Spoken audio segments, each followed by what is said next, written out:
Ya. Halo, selamat malam. Perkenalkan nama saya Berkat Eli. Saya adalah mahasiswa dari Universitas Siber Asia dengan nomor induk mahasiswa 23010101014. Pada kesempatan hari ini saya akan mempresentasikan hasil dari pengembangan Enterprise Resource Planning, di mana saya mengambil tema yaitu kedai kopi Nusantara.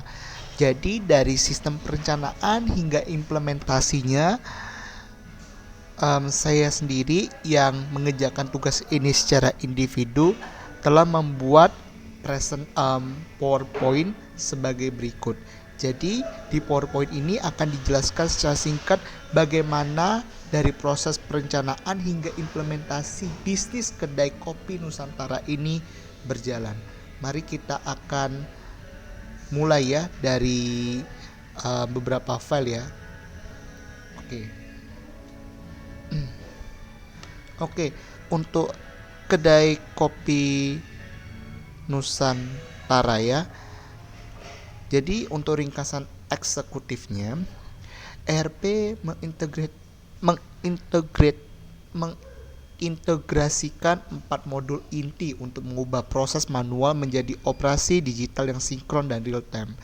Jadi ketika tanpa adanya perencanaan yang baik, bisa terjadi namanya kesalahan pencatatan. Jadi kesalahan pencatatan itu bisa sampai 95%.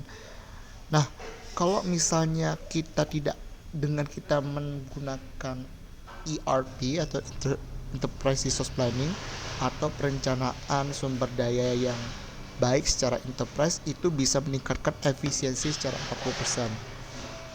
Nah, untuk pemborosan bahan ini itu bisa turun hingga 30%. Dan keunggulannya dengan ada namanya Enterprise Resource Planning, itu semua pencatatan baik dari sistem bahan baku hingga proses pembuatan dan juga pencatatan pemesanan dari kopi Nusantara ini bisa secara real time. Atau real time itu artinya catatan tersebut bisa diverifikasi langsung pada hari itu juga dan jam itu juga. Jadi di sini ada beberapa komponen yang akan dianalisis baik dari point of sales, yaitu di mana meja kasirnya, kitchen display system atau KDS, inventory management, dan purchasing atau pembelian ya. Jadi metodologi implementasinya itu terdiri dari 7 fase utama: perencanaan, implementasi, dan dukungan.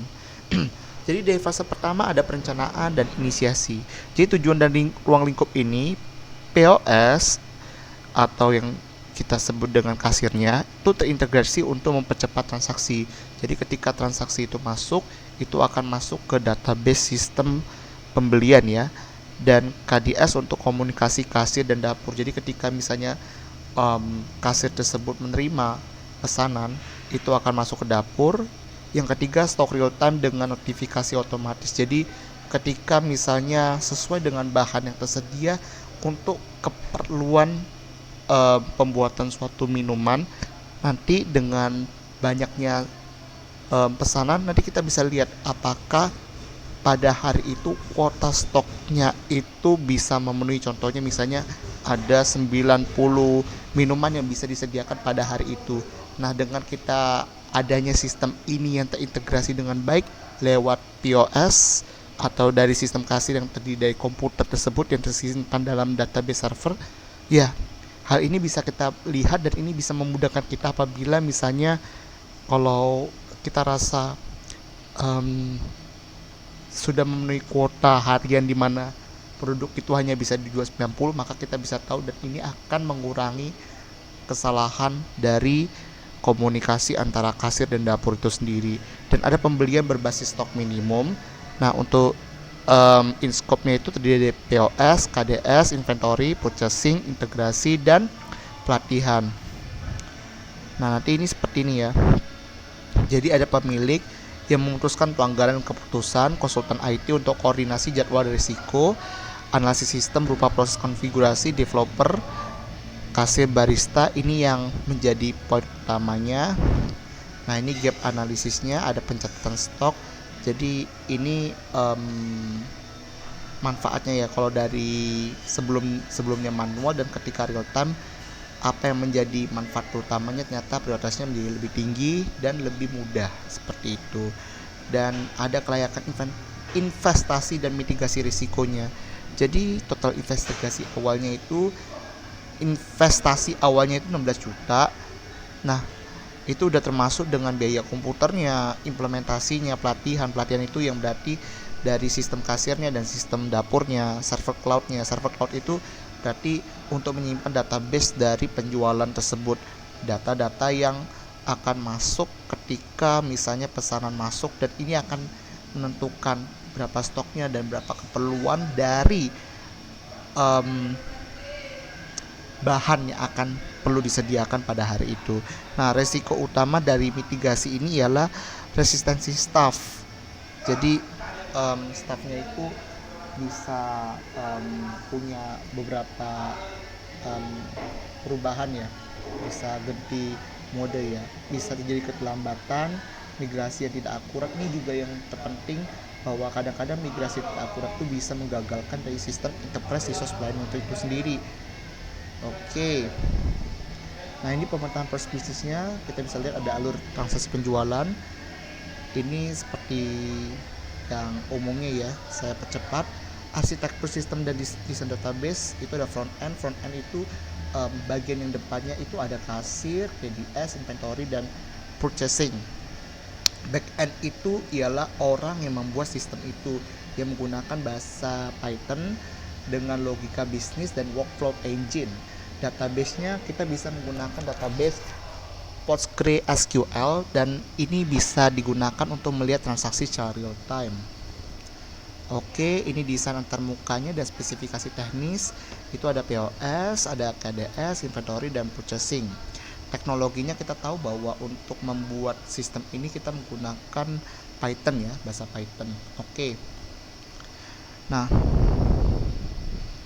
jadi untuk konfigurasi dan pengembangan instalasinya kita bisa menggunakan operasi Linux dengan bahasa pemrograman Python dengan database PostgreSQL dan Nginx. Dan kita perlu namanya keamanan enterprise pada sistem kasir itu sendiri biar supaya database tetap aman. Oke, saya percepat. Jadi nanti alur testingnya seperti ini, dari POS, KDS, inventory, dan purchasing. Nah, ini ada pelatihan. Jadi pelatihan itu penting karena memang sistemnya berbasis elektronik. Setiap orang mungkin belum terbiasa, jadi ada pelatihan yang diharuskan dalam waktu 3 hari ya. Jadi hari ke-1 itu kasirnya, hari kedua baristanya, hari ketiga pemilik, biar supaya ini bisa berkoordinasi dan berkolaborasi sehingga tidak terjadinya kesalahan atau mungkin manajemen yang kacau seperti itu. Nah, ini go live dan deployment-nya.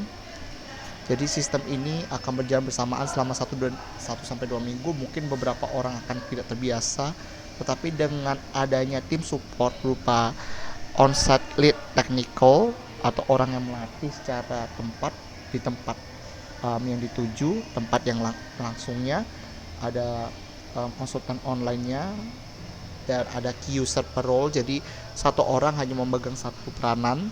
Ini bisa mempermudah hal itu. Ini untuk aktivitasnya, jadwalnya, apa yang harus dilakukan ya. Oke. Ini untuk pemeliharaannya, jadi harus ada pemeliharaan rutin biar supaya sistem bisa berjalan dengan baik. Nah, ini timeline keseluruhan implementasinya dari perencanaan, analisis, konfigurasi dan pengembangan, testing, pelatihan, go live, dan post implementation dengan durasi rencana 10 minggu dengan buffer 2 minggu dari estimasi awal 8 minggu. Jadi dengan melakukan ini dengan baik, maka ini akan membuat sistem ERP bisa berjalan dengan baik pada bisnis kedai kopi Nusantara, sehingga baik antara kasir, barista, dan juga pemilik dapat mengintegrasikan manajemen dengan baik tanpa adanya kekacauan atau namanya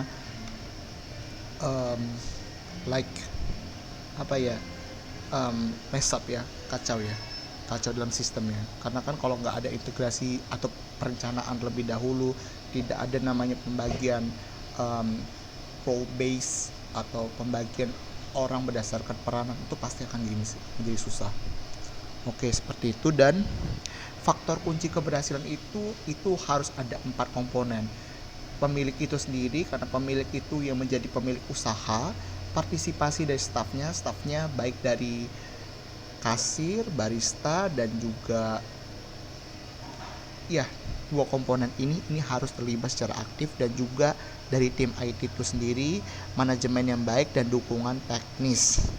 Oke, jadi untuk model audio yang digunakan itu ada namanya point of sales.